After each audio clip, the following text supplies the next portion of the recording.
Buenos días, hermanos. Bueno, es para mí un privilegio estar aquí otra vez con vosotros. Como ya anuncié hace 15 días, hoy vamos a seguir meditando en la gracia de Dios y el título es Vivir en la gracia de Dios. El domingo pasado, hace 15 días, vimos lo básico de la gracia de Dios. Y hoy vamos a ver qué tenemos que hacer con esto. Es un tema que nos sumerge de lleno en la grandeza de la relación que Dios Padre tiene preparada para nosotros que creemos en Cristo. Dios Padre, desde la eternidad, tiene un plan y tiene un propósito con nosotros. Hoy vamos a hablar brevemente y un poco superficialmente de la grandeza de esa relación que Dios quiere mantener con nosotros. En realidad es un tema para estar meditando en él toda la vida y es un tema que no debemos olvidar. Para algunos no está claro cómo hemos de vivir en la gracia. Unos dicen que no importa lo que hagamos y cómo vivamos, porque ya estamos en la gracia y estamos perdonados. Disfrutamos de perdón. Así que, puesto que hagamos lo que hagamos, vamos a ir con el Señor, no importa lo que hagamos. Para ellos la gracia es eso.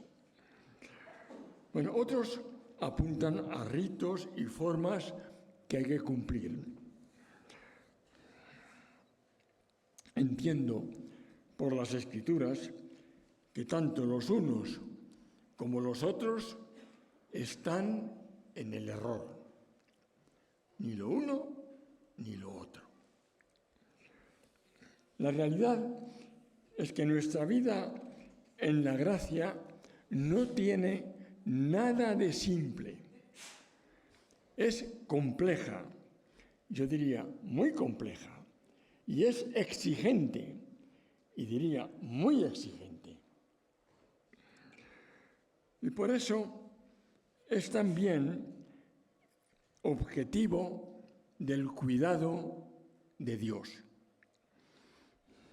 De hecho, sin su cuidado, disciplina y protección, no podríamos vivir en este mundo.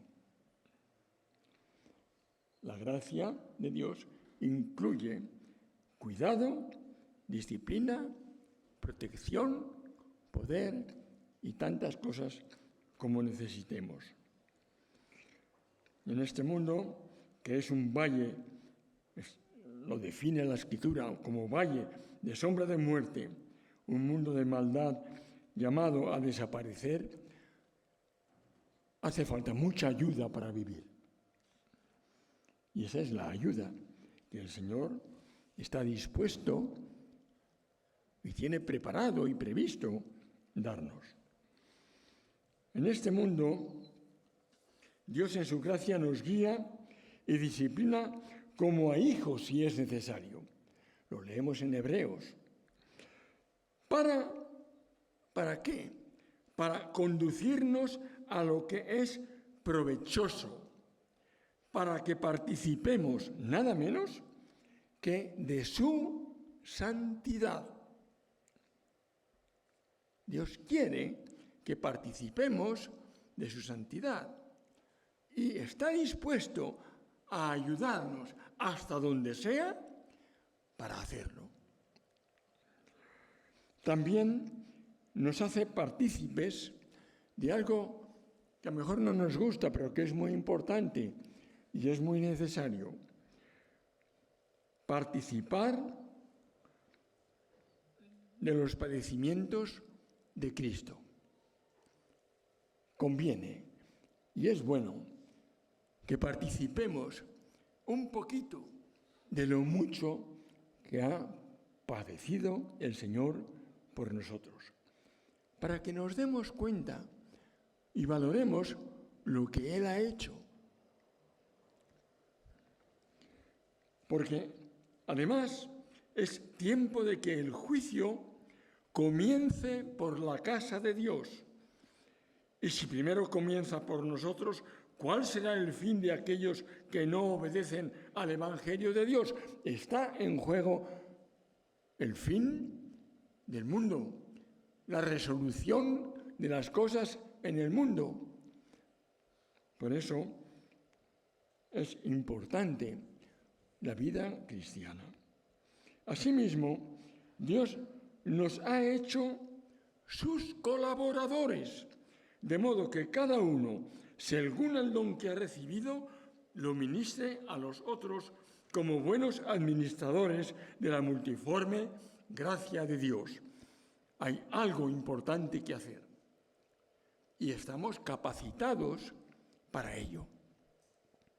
Cada uno que tendrá que buscar y mirar cuál es su don, qué tiene él para aportar a este mundo.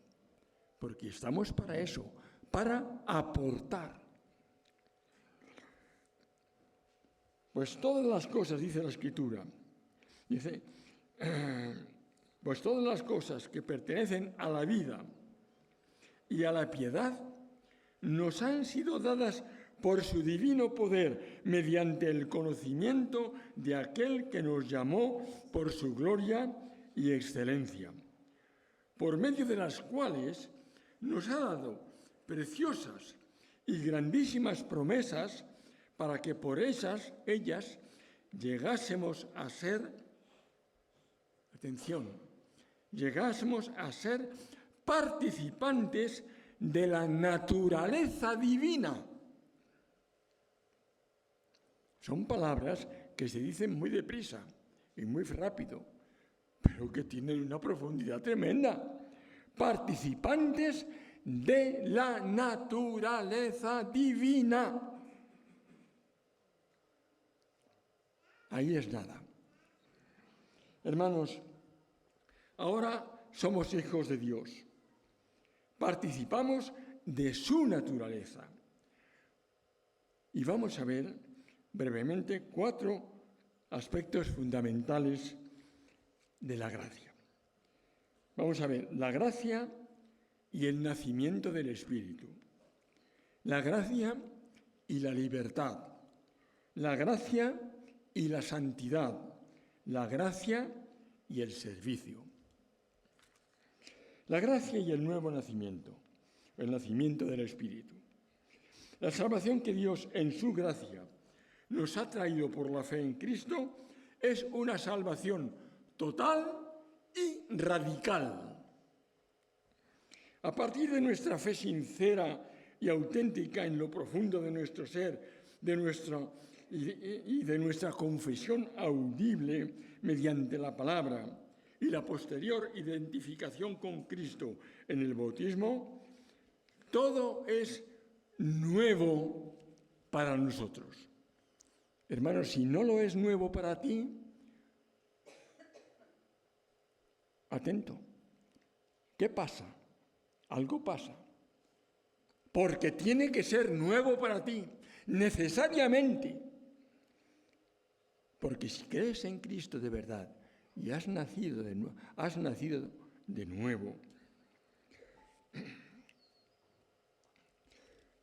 Leemos en 2 Corintios 5. De modo que si alguno está en Cristo, nueva criatura es. Las cosas viejas pasaron. He aquí, todas son hechas nuevas. Esto es una afirmación rotunda que hemos de asumir y hemos de pensar en ello. En mí, en ti, en nosotros que hemos creído, todas las cosas son hechas nuevas. ¿Lo son? ¿No lo son? ¿Por qué no lo son? Dios, por su gracia, obra en nosotros literalmente, repito, literalmente, una nueva creación distinta de la que heredamos de nuestros padres. Esto es lo que enseña la Biblia. Hasta nuestra conversión a Cristo hemos sido hijos de la carne, hijos de Adán, hijos de la materia. En Cristo nacemos de nuevo, nacemos del Espíritu de Dios y de Cristo. En el Evangelio de Juan, en el capítulo 1, versículo 12, leemos: pero a todos los que le recibieron, a los que creen en su nombre, les dio potestad de ser hechos hijos de Dios. Potestad significa derecho o privilegio y también incluye poder. El verbo hechos se refiere al acontecimiento de venir a ser lo que no se era antes. Una nueva creación.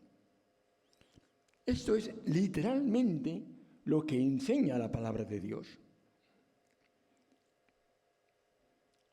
Yo te invito a que, a medida que meditamos en ello, pienses en ti. ¿Hasta qué punto tú y yo somos una nueva creación? Así podríamos leer, les dio el derecho o privilegio de venir a ser lo que no eran antes. Antes éramos hijos de la materia, simples almas vivientes, pero ahora somos hijos del Espíritu o hijos de Dios. De ser solo creación de Dios, pasamos a ser hijos con todos los derechos de un hijo. Y reafirma la Escritura, los cuales no son engendrados de sangre, ni de voluntad de carne, ni de la voluntad de varón, sino de Dios. No venimos de la materia, sino del Espíritu.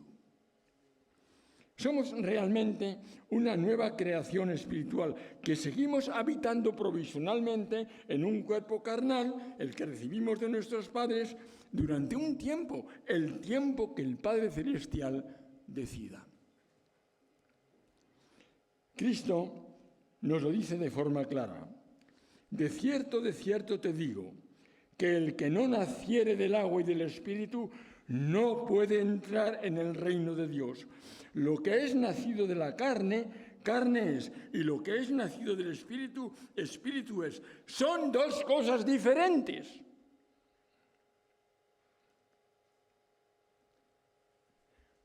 Tenemos algo tremendo, hermanos. Una grandeza que Dios nos ha dado tremenda. Una bendición sublime. Una gracia sin medida. Aquí en el texto que hemos leído, el agua es el agua del arrepentimiento y el perdón en la que nos sumergimos mediante el bautismo, simbolizando la muerte de nuestra carne, como dice Romanos 6, porque somos sepultados juntamente con Él para muerte por el bautismo, a fin de que como Cristo resucitó de los muertos por la gloria de Dios, así también nosotros andemos en vida nueva. De la misma manera. Con Cristo morimos a la vieja naturaleza y con Cristo resucitamos a la nueva vida en el Espíritu. Todas las cosas son hechas nuevas. El nacimiento del Espíritu ya fue profetizado en el Antiguo Testamento. No es una invención de última hora. Dios lo tenía previsto desde la eternidad, donde se nos anuncia un futuro cambio de mente y de corazón. Y se nos explica el cambio sobre la base del aceite de la unción, una unción que en el Nuevo Testamento personifica el Espíritu Santo, como se nos explicó el pasado domingo. Bien, vamos a pasar adelante. La gracia y la libertad. La gracia de Dios nos hace libres. La libertad es una de las grandes bendiciones de nuestra nueva naturaleza. Las preguntas básicas y obligadas que nos surgen son: ¿libres de qué? ¿Y para qué? ¿Libres de qué? En primer lugar, tenemos el texto de Romanos 2:8-2, que nos dice: el Espíritu de vida en Cristo Jesús nos ha librado de la ley del pecado y de la muerte. Y Hebreos 2:14 amplía el concepto diciendo: así que, por cuanto los hijos, nosotros, participaron de carne y sangre, Él, Cristo, también participó de lo mismo para destruir por medio de la muerte al que tenía el imperio de la muerte. Esto es, al diablo. Y liberar a todos los que por el temor de la muerte estaban durante toda la vida sujetos a servidumbre. La vida aquí ya no es para los creyentes una cárcel de esclavitud por causa del pecado y el temor a la muerte. Nos pueden quitar la vida, pero con ello solo adelantarán el que recibamos nuestra herencia en los cielos. También dice Gálatas 1:4, el cual, Cristo, se dio a sí mismo por nuestros pecados para librarnos del presente siglo malo, conforme a la voluntad de nuestro Dios y Padre. Un siglo, el presente mundo, que se ha rebelado contra Dios y que camina sumido en el pecado y la perdición. En este mundo de pecado y perdición, nosotros ya no tenemos parte.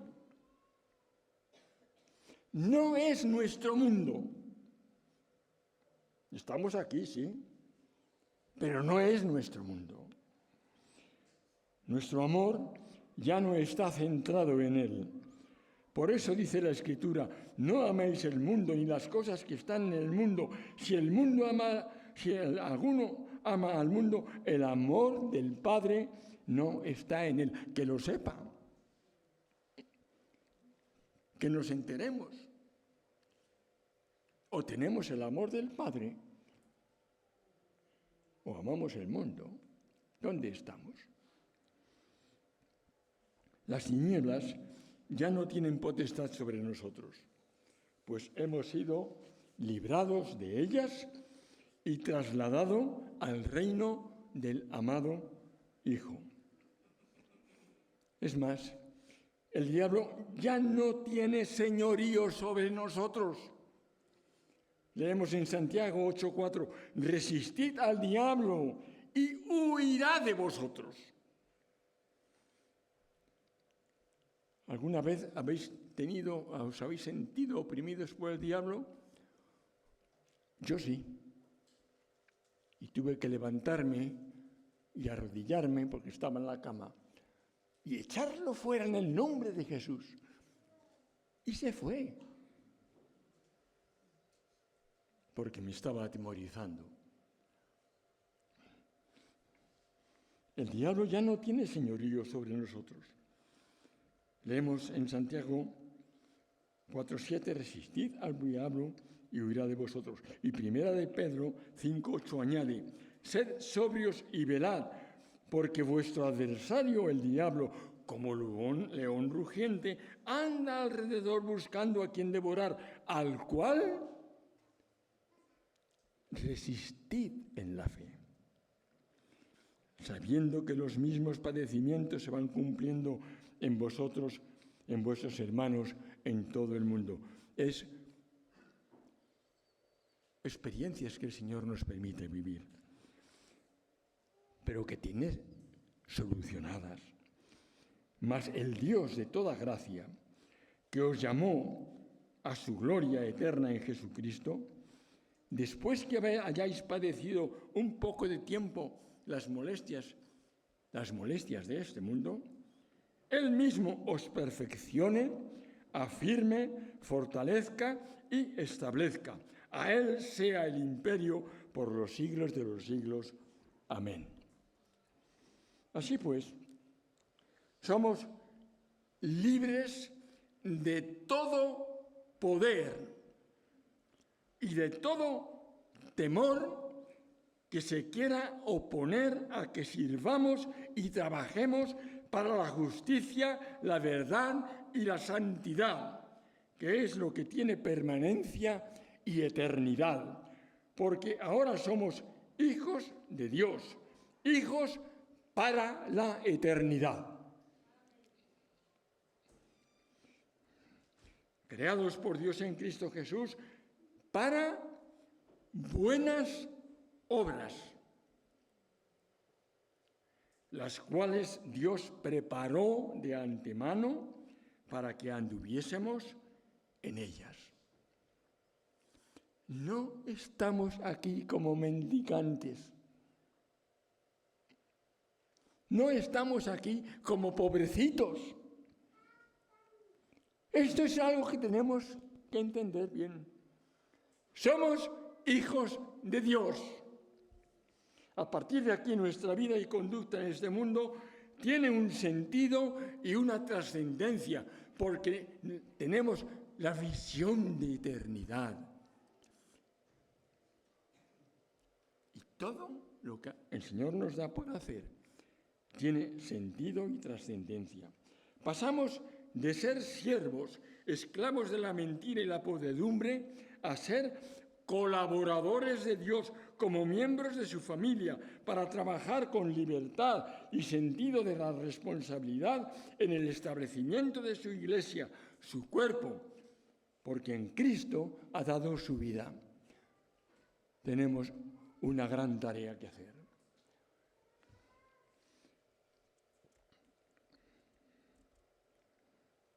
En esta libertad, dos campos de trabajo se abren ante nosotros.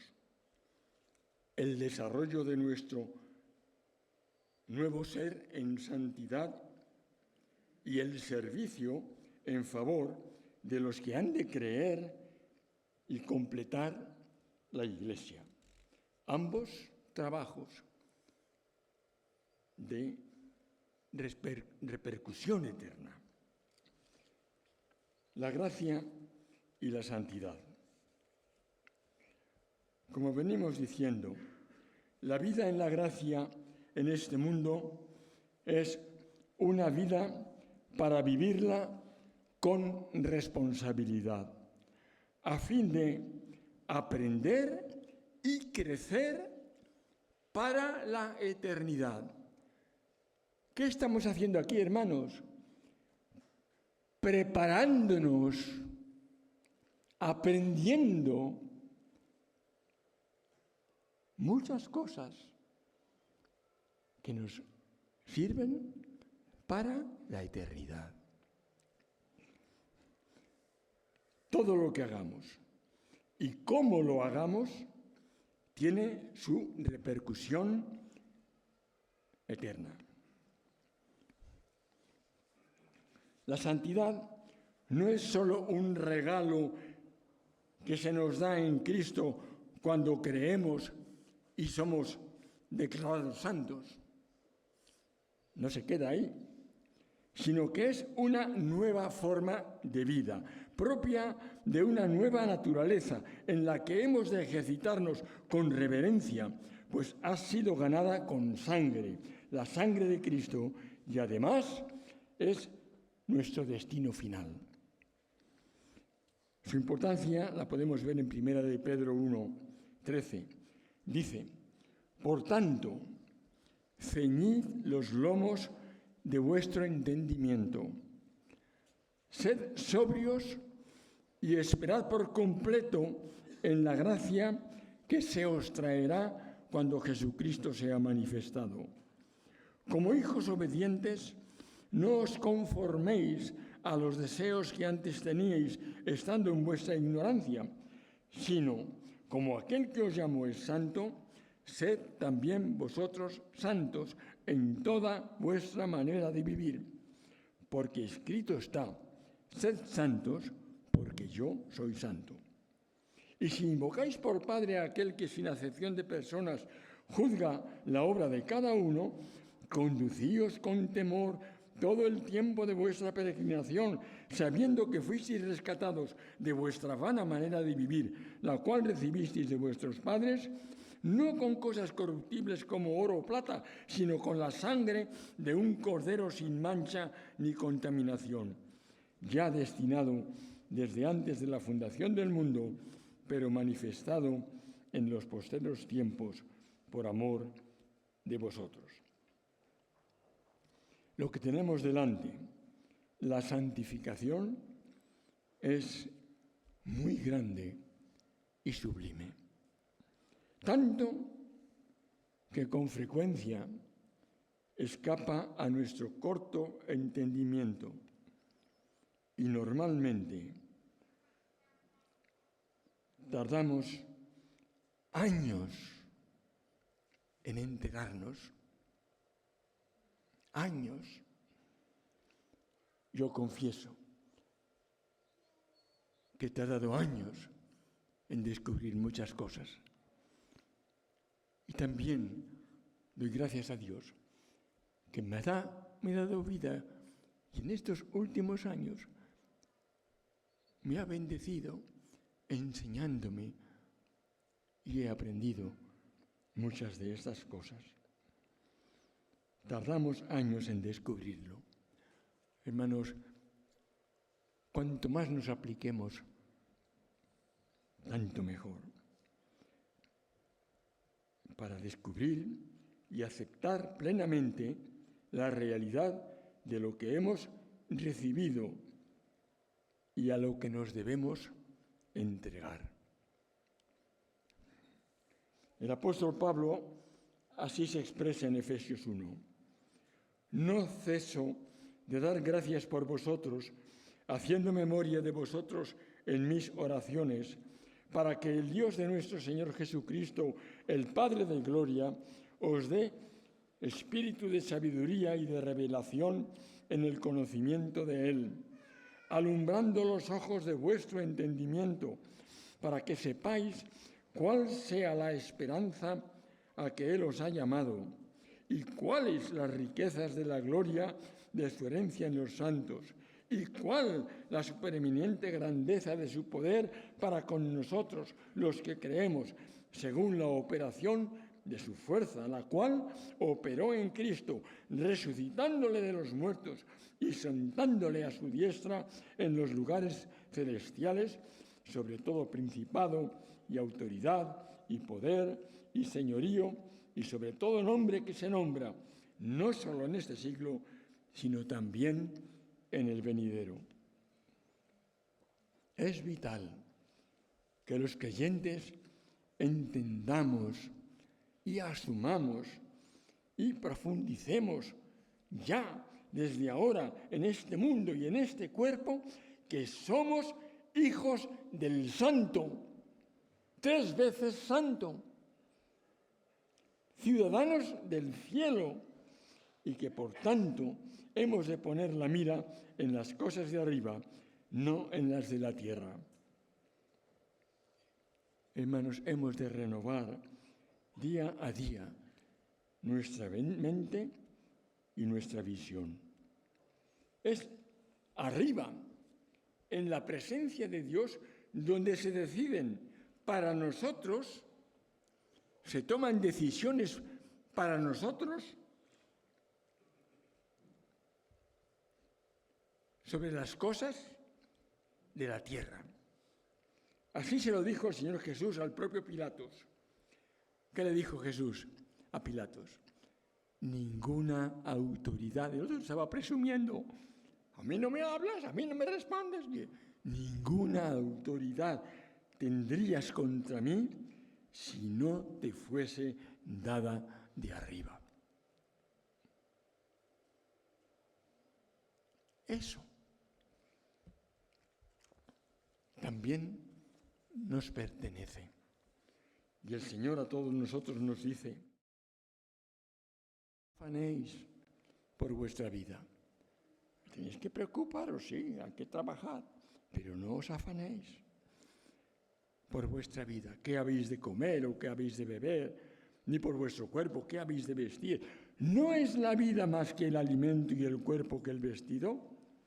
Mirad las aves del cielo, no siembran, ni ciegan, ni recojan en graneros, y vuestro Padre Celestial las alimenta. ¿No valéis vosotros mucho más que ellas?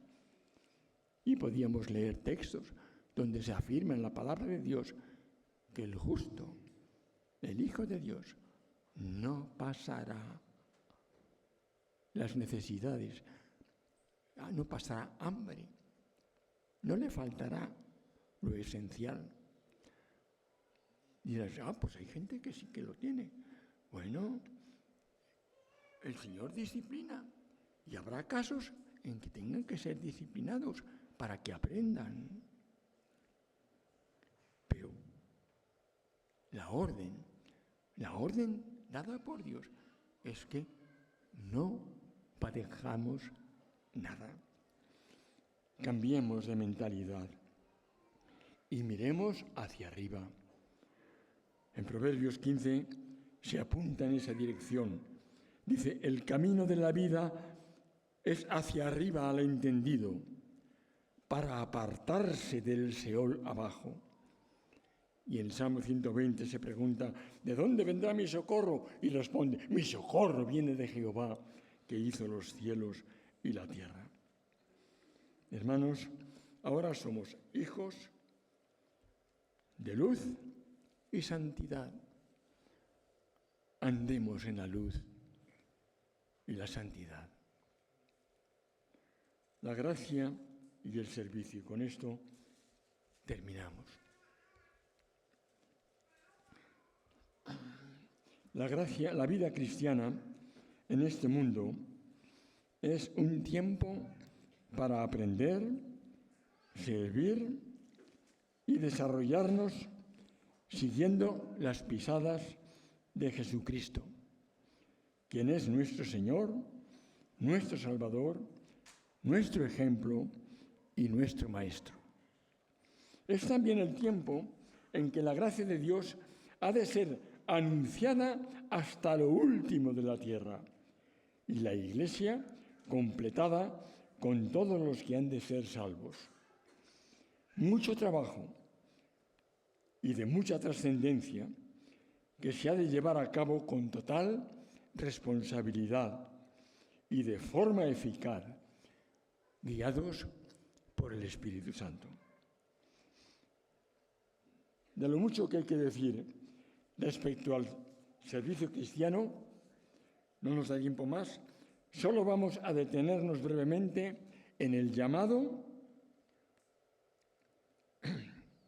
y su trascendencia eterna. En las Escrituras abundan las citas que nos exhortan a trabajar esforzándonos en la proclamación de la gracia hasta lo último de la tierra. Mateo dice, de gracia recibisteis, dad de gracia. Segunda Timoteo, esfuérzate en la gracia. Primera de Pedro 4, cada uno según el don que ha recibido, ministrelo a los otros como buenos administradores de la multiforme gracia de Dios. Mateo 28, por tanto, id y haced discípulos a todas las naciones, bautizándoles en el nombre del Padre, del Hijo y del Espíritu Santo, enseñándoles que guarden todas las cosas que os he mandado. Y he aquí, yo estoy con vosotros todos los días hasta el fin del mundo. Solamente los que conocemos y disfrutamos de la gracia de Dios, podemos hablar y proclamar de su gracia. Religiosos hay muchos, pero gente que conozca la gracia, que sea beneficiario de la gracia, no hay tantos. De igual manera, solamente los que hemos nacido del Espíritu podemos testificar y vivir según guíe el Espíritu. Pero hemos de hacerlo correctamente y no podemos comportarnos en este mundo de cualquier manera y, por supuesto, hemos de abandonar la conducta y proceder de esta sociedad. Lucas 22 dice, hubo entre ellos una disputa sobre quién de ellos sería el mayor. Pero les dijo, los reyes de las naciones se enseñorean de ellas, y los que sobre ellas tienen autoridad son llamados bienhechores. Mas no así entre vosotros, sino que el mayor sea entre vosotros como el más joven, y el que dirige como el que sirve. Porque ¿cuál es mayor? ¿El que se sienta a la mesa o el que sirve? ¿No es el que se sienta a la mesa? Mas yo estoy entre vosotros como el que sirve. Y en Juan 13:12 dice así que, después que les hubo lavado los pies, tomó su manto, volvió a la mesa y les dijo, ¿sabéis lo que os he hecho? Vosotros me llamáis maestro y señor, y hacéis bien, porque lo soy. Pues si yo, el maestro y señor, he lavado vuestros pies, vosotros debéis lavaros los unos a los otros. Porque ejemplo os he dado, para que como yo os he hecho, también vosotros hagáis. De cierto os digo, el siervo no es mayor que su señor, ni el enviado es mayor que el que le envió. Si sabéis estas cosas, bienaventurados seréis si las hiciereis. Por último, veamos algunos textos que nos muestran lo importante y trascendente que es para nosotros el servicio cristiano en este mundo, desarrollado con la sabiduría, el poder y la guía del Espíritu Santo. Lucas 16. El que es fiel en lo poco, también en lo más es fiel. Y el que en lo muy poco es injusto, también en lo más es injusto. Pues si en las riquezas injustas, aquí abajo, no fuisteis fieles, ¿quién os confiará lo verdadero? Y si en lo ajeno no fuisteis fieles, ¿quién os dará lo que es vuestro?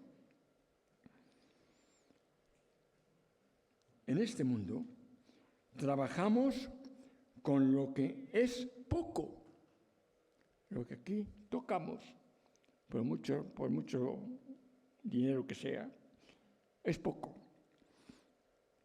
Trabajamos con lo injusto, pues no lo hemos recibido con justicia. Con lo ajeno, porque no nos pertenece ni nos lo podemos llevar.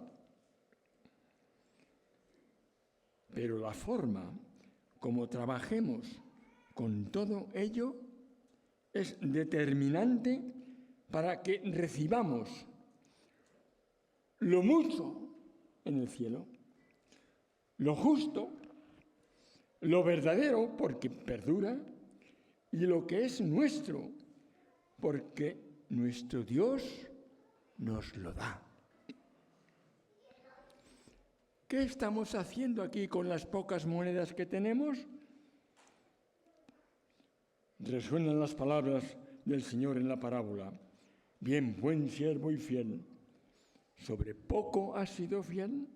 ¿Qué dice? Sobre mucho te pondré. Entra en el gozo de tu Señor. Hermanos, nuestro trabajo y servicio en el Señor no es en vano. No se perderá nada. Nuestro Señor viene y su galardón con Él.